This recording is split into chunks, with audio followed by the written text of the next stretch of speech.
On a night when the heavens wept in thunder shook the coastal city of Eddings Bay, Jasmine Rayner, a delivery driver whose life rarely deviated from its humble rhythm, found herself bathed in the hellish glow of a car wreck. Her split-second decision to pull a stranger from the inferno unknowingly tethered her fate to Elijah Beringer, a titan of industry, and his grandson Damien, one of the city's most enigmatic and powerful CEOs. This single act of bravery wouldn't just save a life. It would ignite a chain of events destined to unravel her quiet existence and reshape her future in ways she could never imagine. The relentless drumming of rain against Jasmine Rayner's battered delivery van was the soundtrack to the end of another grueling shift. Eddings Bay, usually charming with its salty air and coastal views, was a treacherous maze of slick asphalt and blinding spray. Streetlights cast hazy halos on the wet pavement. Exhaustion settled deep in her bones, a familiar companion after 12 hours of navigating traffic and delivering packages. Her final drop-off, a soggy box of medical supplies, was complete. Now, only the thought of her small, warm apartment, a cup of steaming tea, and blessed silence pulled her forward. She steered onto Old Mill Road, a notoriously dark stretch bordered by dense, looming pine trees that swallowed the meager light. The wind howled through their branches, sounding like a mournful sigh. Just as she allowed herself a brief fantasy of kicking off her damp sneakers, a horrifying screech of metal tore through the storm's noise, followed by a sickening crunch and sudden, angry bloom of orange light against the dark canvas of the woods. Her weariness vanished, replaced by a surge of adrenaline that left her heart pounding against her ribs. Instinct took over. Jasmine slammed on her brakes, the van skidding slightly on the slick road before shuddering to a halt. She threw the gear shift into park and leaped out, the cold rain instantly soaking her thin jacket. Puddles splashed around her worn sneakers as she sprinted towards a terrifying glow emanating from the trees. The acrid stench of gasoline and burning rubber filled the air, mingling with the earthy scent of wet pine needles. The car, a luxury sedan now mangled and unrecognizable, was crumpled against a thick tree trunk. Flames licked greedily at the engine compartment, casting dancing shadows. Through the smoke-streaked driver's side window, she saw him, an elderly man, slumped against the steering wheel, a thin line of blood trickling from his temple. A low moan escaped his lips. The driver's door was hopelessly jammed. Racing around, she wrenched at the passenger door. It groaned in protest, warped by the impact. Panic clawed at her throat. "Hang on!" she yelled, her voice tight, barely audible over the roar of the fire and the storm. She pulled again, harder, ignoring the searing heat radiating from the vehicle. The metal finally gave way with a screech. Coughing against the thickening smoke, she fumbled with his seatbelt buckle. It was stuck. Precious seconds ticked by. With desperate strength, she yanked him sideways, bracing herself against the frame, pulling his dead weight out of the car just as the interior caught fire with a terrifying whoosh. They collapsed onto wet grass, gasping, mere feet away as the vehicle became fully engulfed in a blazing pyre. The distant wail of sirens grew rapidly louder, slicing through the storm's fury. Jasmine scrambled to her feet, her body trembling, her lungs aching from the smoke. The old man stirred, groaning again, but seemed conscious.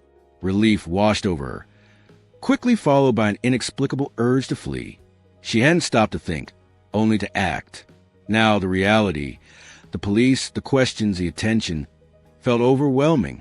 This wasn't her world. She glanced back at the figure on the ground, then towards the approaching flashing lights, painting the raindrops blue and red. Hesitating only a moment, she retreated, melting back into the deep shadows cast by the pines, her soaked clothes clinging to her. She slipped away unnoticed, her heart still hammering. The image of the inferno burned into her mind. Back in her van, the drive home was a blur.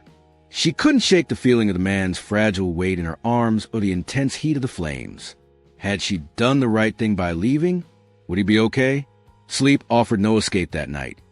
Her mind replayed the crash, the rescue, the vanishing act, leaving her suspended between relief and gnawing uncertainty. In a sterile private room at Eddings Bay General, Elijah Beringer drifted in and out of consciousness. Founder of Beringer Logistics, a sprawling empire built from grit and foresight, and a quiet philanthropist whose generosity touched countless lives.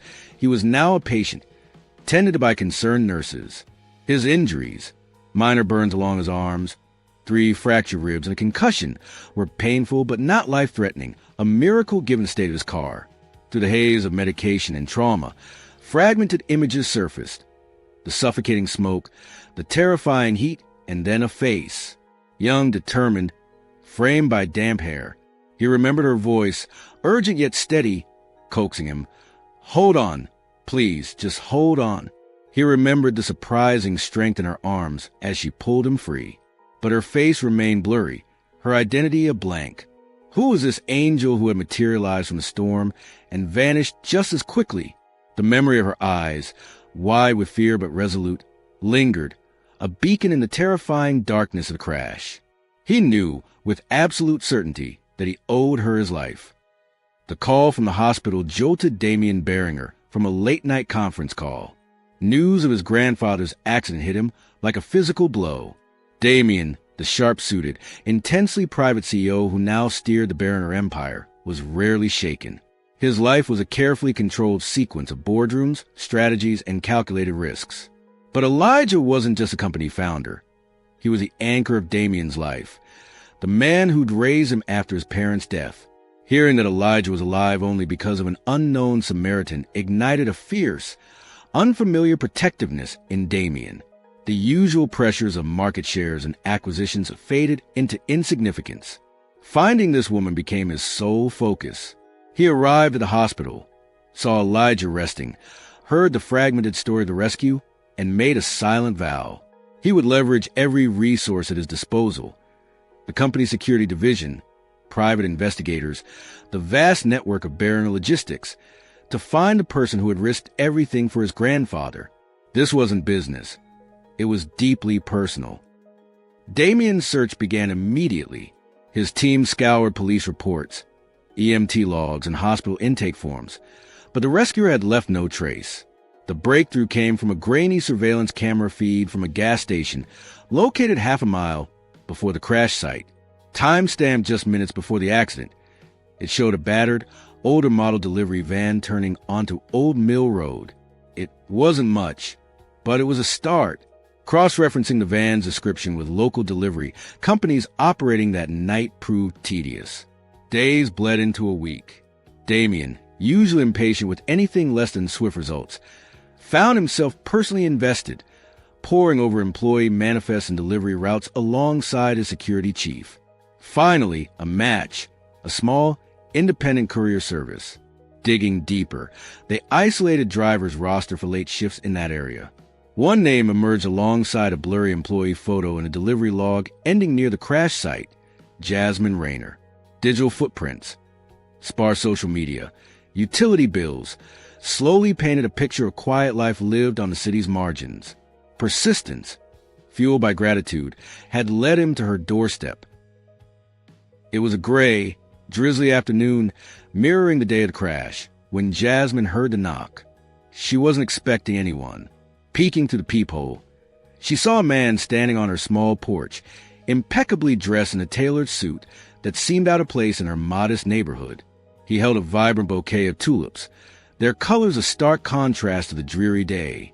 Hesitantly, she opened the door a crack. Water dripped from the brim of his unseen umbrella. His eyes, a startlingly intense shade of blue, met hers. "Miss Jasmine Rayner?" he asked, his voice calm and low. She nodded mutely. "My name is Damien Beringer," he continued, a hint of emotion softening his formal tone. "I believe you saved someone very important to me." Jasmine froze, her hand tightening on the doorknob. The events of that stormy night rushed back. The fire, the fear, her hasty retreat. She had hoped it would remain her secret. Now, the world she had fled from stood on her doorstep, holding flowers that, she would later learn, were Elijah's favorite. Alarm warred with a strange flicker of curiosity. Damien didn't push. He simply explained his grandfather was recovering well and desperately wanted to thank his rescuer. He suggested they talk somewhere neutral, away from prying eyes. "There's a small cafe near the harbor, the Salty Spoon," "My treat," he offered, his sincerity seeming genuine. Jasmine, torn between her ingrained desire for anonymity and a reluctant sense of obligation, and perhaps a sliver of curiosity about the man whose grandfather she'd saved, agreed. The cafe was cozy and unassuming, smelling of coffee and baked bread, a world away from the corporate towers Damien likely inhabited. They sat at a small table by the window, watching the rain trace patterns on the glass. Jasmine answered his initial questions cautiously, sticking to the bare facts of the rescue, downplaying her own role. Damien, however, seemed less interested in the heroic narrative and more in her. He asked about her job, her life in Eddings Bay, listening with an attentiveness that surprised her. He spoke briefly of his grandfather, his voice filled with affection. As they talked, Jasmine felt a strange mix of intimidation and intrigue. His world of immense wealth and influence felt alien, yet the man across from her seemed grounded, his gratitude palpable. Her caution remained, a shield honed by a life that had taught her to be wary, but a tiny crack had appeared. That first meeting wasn't the last. Damien found reasons to see her again. Sometimes it was a carefully orchestrated chance encounter, discovering they frequented the same used bookstore. Other times, it was a direct invitation, a walk in the park, another quiet coffee. He brought updates on Elijah's recovery, shared anecdotes about his grandfather's stubbornness, slowly bridging the gap between their vastly different lives. Jasmine found herself relaxing in his presence, her initial suspicions slowly giving way to tentative trust. She learned about the pressures he faced, the loneliness that sometimes came with his position. He, in turn, was captivated by her resilience, her quiet strength, and her utter lack of pretense. He saw the kindness beneath her guarded exterior. Laughter started to come easier between them. They debated silly things, shared past hurts, and discovered unexpected common ground. A fragile friendship blossomed, nurtured in quiet moments away from the glare of their respective worlds. Then, subtly but undeniably, the current shifted. A lingering glance, an accidental brush of hands, a shared silence that felt charged rather than awkward. Sparks ignited, catching them both off guard, complicating the simple gratitude that had first brought them together.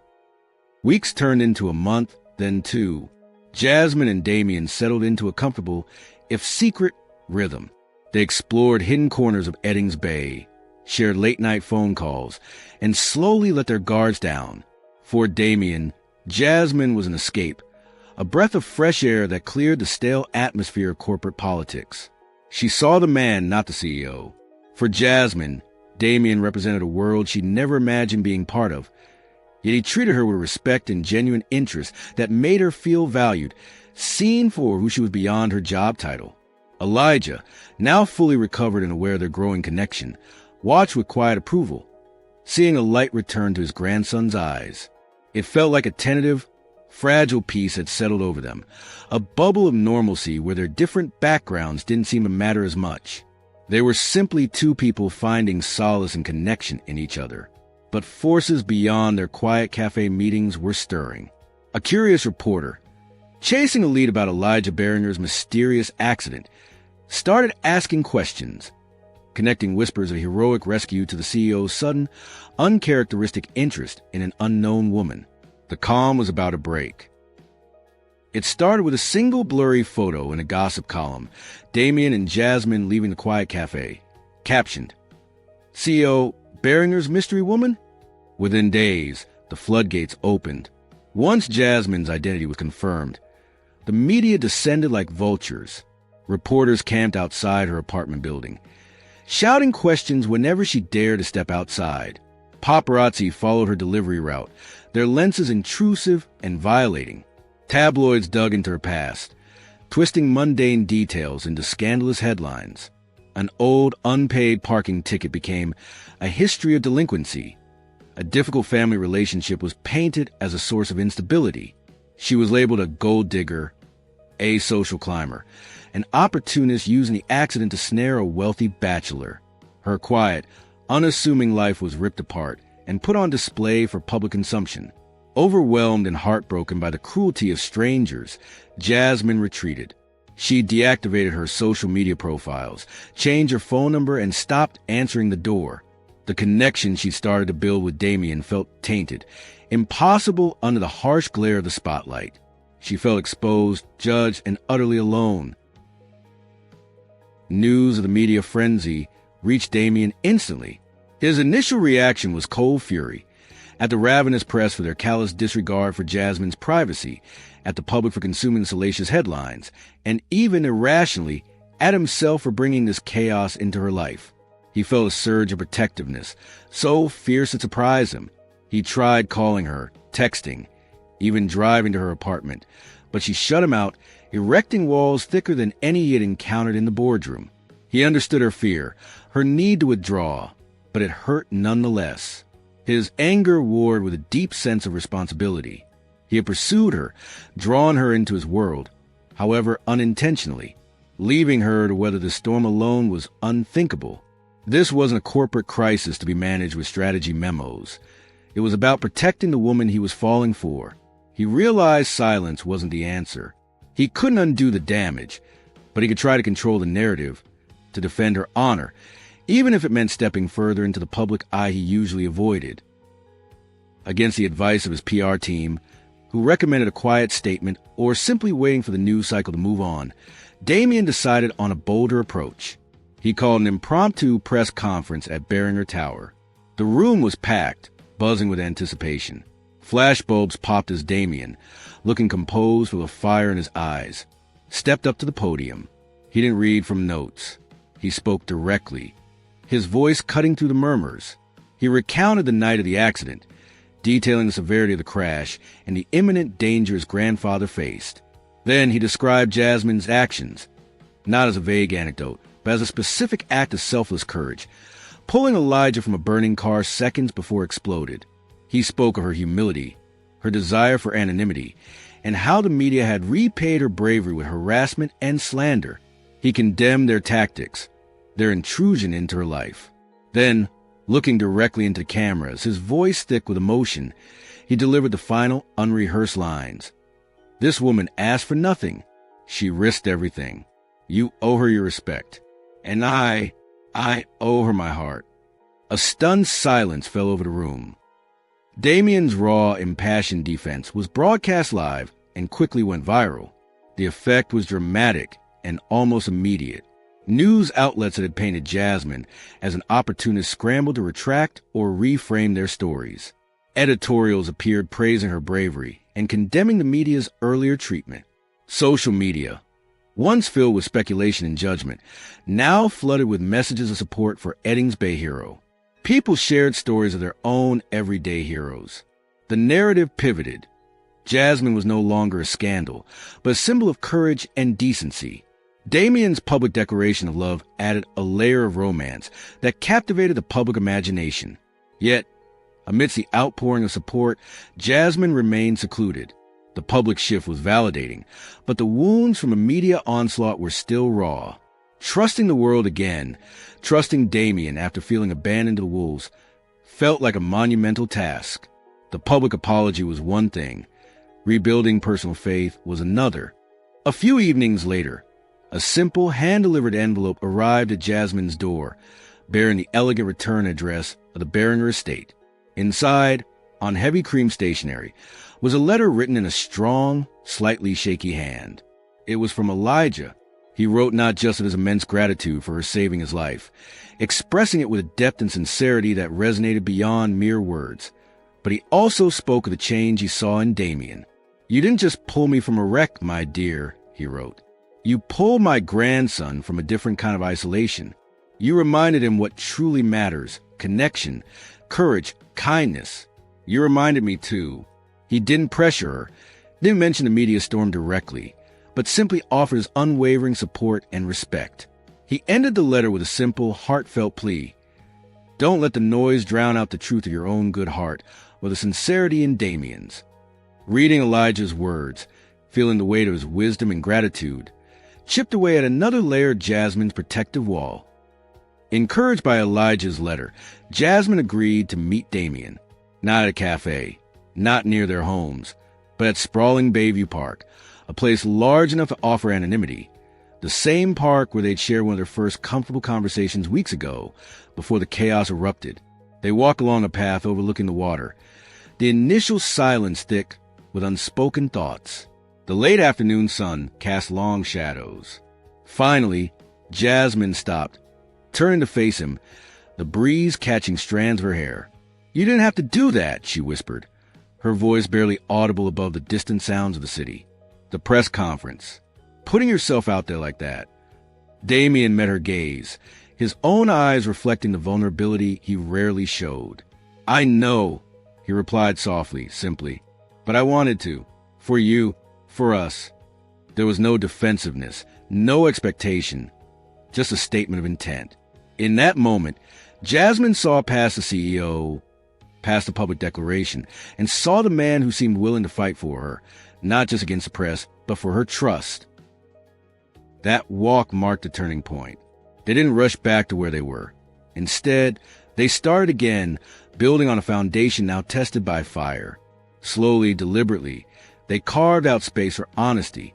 Jasmine, hesitant at first, began to share the vulnerabilities the media storm had preyed upon. Fears rooted in past struggles, insecurities about belonging in his world. Damien, in turn, dismantled his own carefully constructed facade, revealing the pressures of his legacy, the loneliness he'd felt before her, the cracks in his polished armor. They learned to navigate their differences not by ignoring them, but by acknowledging them with respect. They became partners, sharing burdens as well as joys. Healing wasn't about erasing the scars left by the media intrusion or their disparate backgrounds. It was about tending to those wounds together, finding strength not despite their pasts, but because of them. Their connection deepened, forged not just in shared attraction, but in shared vulnerability and mutual respect. A year later, under a clear blue sky in the sprawling, sun-dappled garden of Elijah Beringer's countryside estate just outside Eddings Bay, Jasmine and Damien exchanged vows. It wasn't a lavish society wedding many might have expected. The guest list was intimate, close family, a few trusted friends, the colleagues who had supported them. Elijah, beaming with pride, sat in the front row, the guest of honor and the reason they had met. Jasmine wore a simple, elegant dress, her natural beauty radiant. Damien looked at her with an open adoration that needed no cameras to capture. The ceremony was filled with personal touches, laughter, and a few happy tears. It felt authentic, warm, and deeply sincere, a reflection of the journey they had taken together. It wasn't about merging two worlds, but about creating their own, built on courage, trust, and unexpected love. Their marriage wasn't an end point, but a beginning. Inspired by Jasmine's selflessness and the ordeal they had endured, they established the Rainer Foundation. Its mission was simple: to identify and support everyday heroes, ordinary people caught performing extraordinary acts of courage or kindness, often without recognition. They want to provide resources, support, and sometimes just a simple thank you to those who acted bravely in moments of crisis, like Jasmine had. They traveled together, not just for Beringer Logistics business, but for the foundation, meeting recipients, funding community projects, helping build shelters, and supporting educational initiatives for underprivileged youth. Their personal love story became intertwined with a public mission, channeling their influence and resources into making a tangible difference, turning the spotlight that had once hurt them into a beacon for celebrating quiet bravery. Years passed. The coastal city of Eddings Bay continued its rhythm, the memory of the fiery crash fading for most. But for Jasmine and Damien, it remained the unlikely catalyst for their life together. In the evenings, sometimes looking out at the rain, Jasmine would tell their children the story. Not as a fairy tale of a poor girl meeting a rich CEO, but as a real-life account of how one stormy night changed everything. She spoke of fear and courage, of misunderstandings and forgiveness, of how different worlds could meet through simple kindness. It was a story about how love can bloom in the most unexpected circumstances, sparked by a single act of bravery, and how that love, nurtured and shared, could become a quiet force of good, rippling outwards far beyond a single rescue on a dark, wet road. Their life was a testament to the enduring power of connection, found when one person simply chose to act. If the story of courage, love, and finding connection against the odds resonated with you, please like, share, and subscribe for more powerful narratives that explore the extraordinary moments in ordinary lives.